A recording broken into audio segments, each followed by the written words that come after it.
linga to combattre bi nzala na Congo, il faut nous to bimisa biloko place yango ezobeba oleki Zimbabwe oleki Zambie so comme na Congo pour katsa Congo ba blocage en zélé bani. Insécurité est ici là. Sur tous les plans, insécurité est ici là. Projet Moroboy, projet Ninibo Sala important. L'économie est bougaka na mouvement des gens. D'être une autorité. Botika biso ba projet lokuta. Bofungula biso ba route. Merci très chers téléspectateurs. Bienvenue. Une fois de plus sur contribution. Contribution de la biso. Tout le bas qui faut tous en la bino chaque jour. Et c'est donc une obligation pour nous chaque matin de venir vous dire un mot. Bonjour à tous les nombreux téléspectateurs. Il y a des appels fils de partout. Laissez-moi penser à Nabao Ibalobi, tous en Abino, tous soutenir Bino. Je pense à bienvenue Kango depuis Dubaï. J'ai dit bonjour à vous, bienvenue Kango depuis Dubaï. Merci de nous suivre depuis Dubaï. Merci au couple Morichaud, couple Amissi Morichaud depuis les États-Unis, de la part des trésors. Ali, la magie de la belle image. On dit bonjour à vous, bonjour à tout le monde qui nous suivez, vous qui avez pris l'habitude de suivre cette émission. Je pense également à Hamza Brian depuis celui-là, c'est le porte-parole de Ensemble pour la République ici dans la Fédération Afrique du Sud. Merci à vous pour pas à Z qui est ici, à Z Base, mon abisso, mon kakosoa. Depuis quelque part vous nous suivez. Moi c'est le vote de tout le jour, de tous les temps, Christian Aliouma. Il a juré travailler pour le peuple congolais, uniquement pour le peuple congolais. Tout le monde qui déjà lobby que réfugié Nyoso Baoutaki Bakote à Ruchuru, Bunagana. Place en haut, MV3 Bazali, zone 1, la race aux réfugiés aux en Afrique du Sud, aux en à Cape Town, aux en à Durban, aux en à Djobourg, aux en à Port Elizabeth, mais aux en à Mukandate, je suis spécifique concernant ces communiqués. J'ai dit les gens qui sont venus dans la zone de turbulence, la zone il y a guerre Mikolo Oyo 2023, aux en à papier vous avez un problème à document, toujours ça la lobbying. Il y a qu'à contacter un numéro sur le banc de vos écrans. Puis ça va comme on a bino, tout tient la liste. Parce qu'on va faire de mouvements, il y a revendication parce que ces gens-là sont traumatisés et qui ne peuvent pas venir en Afrique du Sud. Ils ont un traumatisme et aux un document. Alors on s'est dit quand même on va faire notre travail de notre côté, mais vous aussi faciliter notre tâche. On dit c'est pas tous les Congolais parce qu'il y a assez de Congolais qui n'ont pas de documents dans ce pays, mais au lobby spécifiquement ceux qui viennent des zones de turbulence. En tout cas c'est très important. Mais avant de commencer cette émission, laissez-nous prendre les trois grandes lignes d'actualité. On se conviendra que le gouvernement Samadeu a commencé les remises et reprises qui s'étalent du 29 au 30 mars, soit 2 jours seulement. Ça a commencé aujourd'hui et ça va finir demain. Jean-Pierre Bemba prend officiellement les commandes de l'armée, de la défense. Vous allez comprendre ça. Jean-Pierre Bemba continue à solo. Jean-Pierre Bemba déjà wana. Et il commence aujourd'hui le travail. Assemblée nationale, la loi tellement décriée, la loi Tchani, est insérée dans le calendrier des travaux de la session de mars. Donc la loi Tchani n'est pas rejetée. L'Assemblée nationale a vu un pour examen la session de mars. Bilinga, loi OESOP ça. Le député quand même national, le lobby doit valiser en haut.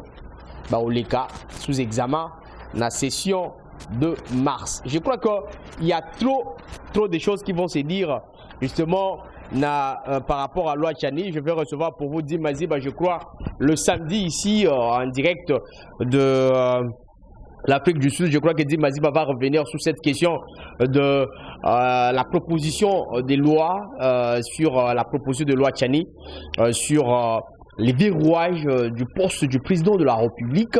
Il sera avec nous le samedi. On va le recevoir en direct. Mais il y a aussi beaucoup de gens au Baloba qui Christian.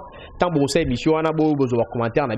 On va faire un micro baladère pour prendre les avis et considérations des Congolais vivant ici en Afrique du Sud. Au Congolais belé, en Afrique du Sud, Congolais belé, en Afrique du Sud. Ils ont questionné par rapport il y a venir à bana bango ceux qui moi na moko awa en Afrique juste depuis ça na posa le base à président de la République, est-ce que ça va marcher ou ça va pas marcher? On va prendre les avis et considérations justement pour y a montrer, y a accompagner loi proposition à loi Tchani, mais beaucoup de Congolais déjà bazo baza contre proposition à loi Wana. Ici en Afrique du Sud, beaucoup de gens disent que cette loi-là ne passera pas parce que ce qui est passé, il faut créer un problème. Alors nous ne sommes pas là. Je pense à Kazadi, hein, VFK, Victoire Fashion. Tant tout ça, Bichot Boye. Ma maison a Bichot habillé, mais ils ont mort. Tout ça, on vit baléti. Victoire Fashion, VFK, Victoire, tout Bichot Bamboté, partout ça, aux Aranabiso. En tout cas, ça, c'est pas débat. Je me rappelle, si j'ai une belle mémoire, en 2016, nous étions en cathédrale. Victoire Fashion à Yaka Naba. Naba sud-africain, naba congolais, ça a défilé de mode la jour indépendance. Je garde ça comme mémoire. Et puis, dans sur le stage pour ça là, justement, animation, il y a journée wana. J'ai aimé sa conception, j'ai aimé sa façon de faire. C'est donc un beau design. Styliste Makasi, Nakati comité na biso topesi ma mokako soa. Mais tout le bi il faut tout l'ataka image wana awa. Ba mona rappelé que Victoire VFK azusa musala solo topesi ba mbote. Alors papa Kazadi ya yoana zoa yango papa Victoire topesi ba mbote partout na biso tikaka continuer kaka ko supporter on est la TV ba activité na biso nyo suizara na kati ya maison continuer kaka na ko soutenir tout le bipé au garçon oyo papa oyo jeune oyo jeune bien ala tsarbato ki toko soza posa ba veste bien VFK de l'unique adresse maman ou là t'as bien en ligne bas salomon libaya bien moi robe bien moi robe soirée bien VFK Fashion tout le bien ya yo anoana zoa to on peut ça va contact naie prochainement mais on a plus besoin tout tiango visible to bandola ta na ba cadre ba mission la biso pe griffe il y a VFK et que ça la bien et que ça la paix grande visibilité. Mesdames et messieurs, pour revenir au sujet qui nous tient à cœur, on avait commencé hier. Donc ça qui déjà ma prémisse, il y a émission à lobby tout le baki coopération encadrement, il y a ma bâtisseur au Isaki projet à service national initié par président Laurent Désiré Kabila, lui qui avait commencé avec la coopération sud-sud, mais il a aussi appelé les Congolais à l'auto-prise en charge et à l'auto-suffisance alimentaire. J'avais dit hier que Isaki peut créer indépendance. Sur le plan, il y a alimentaire. Mais tout là, qui c'est qui fait que n'a pas concurrence interne? Parce qu'il y avait des commerçants à l'époque qui donc exportaient biloko. Tout là, qui c'est qui lobby que économie nabiso, l'économie à Congo, ils ont l'économie extravertie. Cela veut dire tout dépendra de l'Ibanda et Belé qui n'a qu'à. Chez nous, on ne produit pas. Selon la conception populaire. Mais moi, je vous dis, très chers téléspectateurs, des parties à contribution à Bisso et à Ngoyo. Place à Bisso, tous intervenir dans ma solo, il y a production à Congo. Au Congo, les gens produisent. Mesdames et messieurs, ça va vous choquer. Nous produisions. Mais, toujours produire Nengenini. Impact Nangoza Nengenini. Tout le monde n'aura jamais impact Nango aussi longtemps qu'il y a deux choses. L'insécurité. Et la deuxième chose, les routes des desserts agricoles. La route on a des sites agricoles, la route principale, au Congo, le grand centre-ville, et ça a un problème. Moi, je prends par exemple la ville de Lubumbashi. La ville de Lubumbashi dépend à 90% d'un pays étranger dans l'exportation. Et la grande exportation s'est faite dans la Zambie surtout. Sur tout le plan. Lumbashi ezara manioc était ezara ba minzi wana tudenga ngo ba break et utara Zambie. Mais seulement si ba fungoli balabala kaka ya Manyema. Ba fungoli ka balabala ya Manyema. Parce que ba train wana, moi je me rappelle à 2013, ba demandons ça là 6 mois pour aura train kobima Manyema koya na Katanga. Justement kaka tozwaka gutu wana efungwama. Lumbashi na nzala wana ba oh non fufu mataki nini ego kitana ngoma yango moko parce que bako kotsa biloko.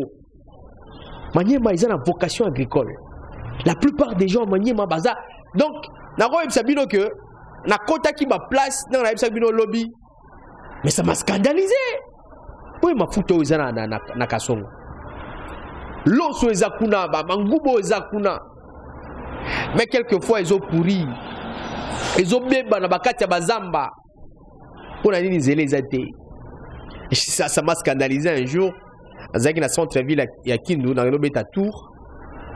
L'osso est produit dans les environs à Kindu, mais na kati ya Kindu wana l'osso est cher.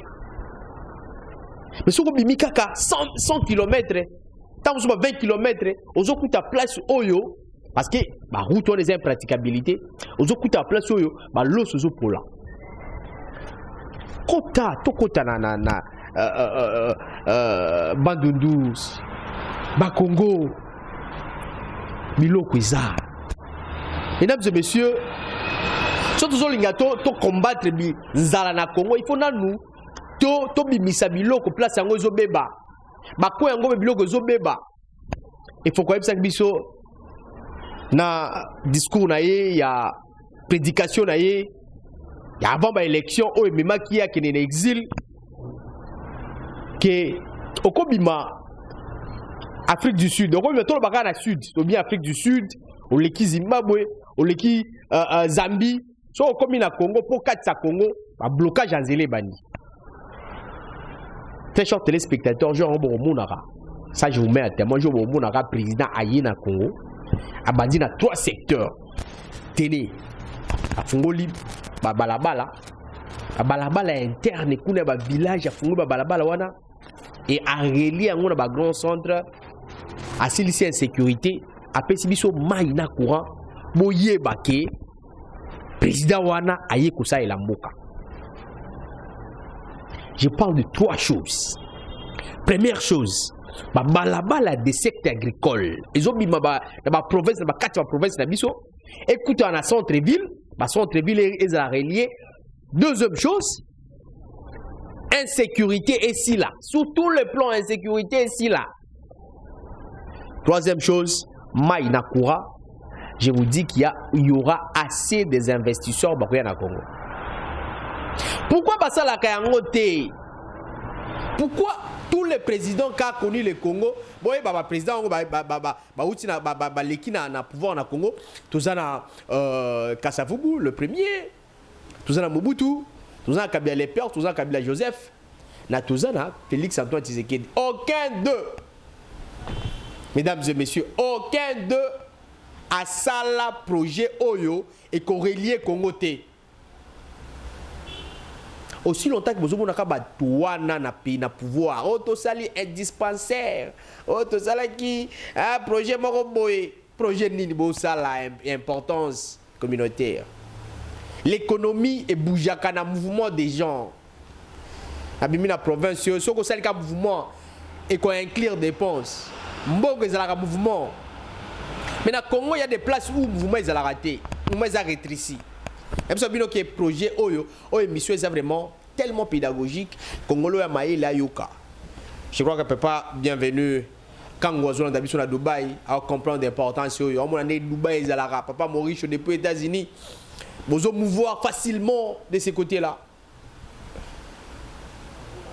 Au niveau qui est exact, c'est facile. Les gens au Congo, nous avons bimaka Maniema, à Kende Kisanga, ils ont un problème. Toi, Équateur, à Kende Kinshasa, ils ont un problème. Toi, dans les grands Kassai, à Kende Lumbashi, c'est un problème. Mesdames et messieurs, tous en Mboka Nini, tous en autorité Nini. D'ailleurs, tu as une autorité. Si tu as un projet, Lokuta, tu as un boy. Tout ça là qui boy. Bon, il faut que la route, mesdames et messieurs. Bon, il faut que la route. Ma route oyo ba maman o basala ka bilanga ba maman na bazaba ba maman na il faut bazala ba millionnaire na Congo place ba maman na bazala millionnaire ni bi o bazo douter ba monde ko ba millionnaire na Congo ailleurs ce sont les cultivateurs de bazana mbongo mais chez nous au Congo to banda na agriculture il y a longtemps tala kaka makambo ba élévateur il y a côté à nord Kivu sud Kivu ba élévateur il y a Beni élévateur à Butembo. Ça, sous ça, pourquoi? Parce que il n'y a pas la sécurité. Quel est l'investisseur sérieux au Congo, au climat des affaires et bien été? Qui est cet investisseur, mesdames et messieurs? Oh, to Lukato qui est des bandes. To, investisseur il n'y aura aucun investisseur. Tout ça 4 ans. Tout ça. Voilà que c'est un investisseur au Bozala. Il y a un domaine de Nini. Mesdames et messieurs, on peut avoir que des investisseurs sérieux, ceux que tous en a balabala, tous en a sécurité, tous en a route, tous en a maille. Parce que biloko on a des ça la vie. Okolo ba vie sans maille, sans courant. Ah, on a fait surtout ça maille na courant mais tous ara des bandada de kotaka. Yango on tolo ba. Merci na moi geste wana osali biso ya service national et puis boyo kananu comme colonel général Kasongo. Bao komi na suka information. Kala mingi te bozo za la déployer na ba nouvelle unité na bino, c'est-à-dire dans d'autres provinces. Pour être bokende ko appliquer au botangi ao. Et pour ce faire, voyez bien comment là. Et loko moko tokosala na service national en dehors de la discipline militaire et sanitaire. Toujours rappeler bino que vous allez sous la civilité, vous commis ma paramilitaire. Et nyonso ko salema il faut salema na discipline. Nazo senga bino mingi kaka ndenge bo manifesta ki discipline na isika oyo. Place bozo kende discipline est caractérisée bino. Discipline, toujours discipline. Oyo nyonso ko tambola na discipline. Ba kozala na esengo kozala bâtisseur ya service national kasi. Ba indiscipliné. Namsa Ozusa na kati ya service national na Kanyamaka CC. Merci à toi. Personnellement, je tiens à te remercier. Général, mon général Kasongo. Ozusa la Ozomika Osala. Faut ça les belés. Parce que Moussa les a les belés, mon général. Non, c'est un zambe bâti à taillot aux alarara, aux arara ministère bâtisseur. Parce que Moussa on ça sur le terrain. En tout cas, on méritait le ministère Mingi. On méritait le ministère intérieur. Pour Nayo, mon général, on a lobby depuis Afrique du Sud, Christian Aliouma. J'ai été à Fungoro, mais on a travaillé dans la chaîne Yaya Nayo. Oliver Mastaki na RTP. Je connais de quoi est-ce que je suis en train de parler. Même grand frère Noa Sarah Bilanga, député Oliver Mastaki, partout où on a depuis Fungoro, mais mes salutations, Christian Aliouma. Et d'entrer toujours des serveurs le peuple. Général Kasongo, service national, Moussa Ozosala. On te jette de fleurs, mon général. Mais Moussa Ozosala, beaucoup na yango ndenge nini. Ba retomber aux yango ndenge nini. Parce que tant que vous utilisez l'avion pour misa biloko wana zo bimana kamina pour kine Kinshasa, pour kine na ba intérieur, les taux ya vente à biloko wana et komata. Parce que vous utilisez ba transport aux coûtants. Mesdames et messieurs, na Congo tous ba rivière presque partout. On a très ça la soute pour Nani, mesdames et messieurs. Zalango tous na Kinshasa lelo, on a tra. Il me sont entrés zalaka 2 jours. Et Mimi Équateur et comme Kinshasa et Kinshasa zongi na Kisangani. Papa, mesdames et messieurs, tout ça na boka nini. Tout ça na dirigeant nini, mesdames et messieurs. Ça commence à énerver. On commence à perdre de patience. Tozonga battu. Papa Félix Antoine Tshisekedi. Toi bezo bunda on nommé Jean-Pierre Bebo assuré et l'autorat nayo il y a 2023. On m'a mis aux zongis vital caméra pour assurer confiance à Est. Toi bien biso que eza nomination stratégique pour Zongara en 2023. Eza pas stratégie té. Mais la stratégie on a sur de Zara wana. Faut la biso banzela papa. Zong sa sécurité dans Mboka. Mais ça va te courant na mai. Les Congolais ne demandent pas beaucoup. Congolais, ceux qui, kaka foufou et koti. On le bina tika na 2 minutes. Mesdames et messieurs. Aïe. Ça fait mal, ça fait pitié. Contrat sud-sud, papa, na aussi sanango. Zonga, tika ba nord, nord, ba opé sur le rodé. Kabia les pères a appelé ça de idéologie. Ils ont la chance à étudier politique. Il y a Kassavubu, ils ont la chance à étudier politique. Il y a Mobutu, il y a Laurent Désiré Kabila, il y a Joseph Kabila. Ils ont héritier, il y a ma souvenir, il y a ma bête, il y a malamou. Ils ont malamou, papa. Hein? Sur le plan social, M. Vital Kamere, aussi moi au salarié. J'essaie qu'au salarié. Parce que l'économie interne, il faut produire. Pour circulation, il y a des écoutes dans la circulation. Pas balaba les athées, ou importer caca. Bon, vous avez pour importer, il faut battre balia. Et aussi battre. Économie européenne ça. Et c'est que passage dans l'économie, et vous avez la justification le quota. Et après, dans la qui boy, vous avez le quota, papa. Bon, pas d'accord produit. Bon, faut la mission à balaba, la dessert agricole. Mesdames et messieurs, je pense à vous tous qui nous suivez. Monsieur Victoire Fashion, Toubani Masolo aux Alaboui.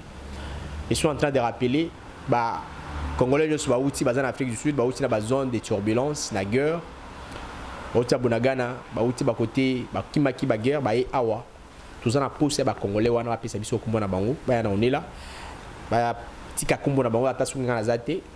Ba oza chance à kukumilanga directement na numéro sur le banc de vos écrans bo pesanga yango et vous a très bien.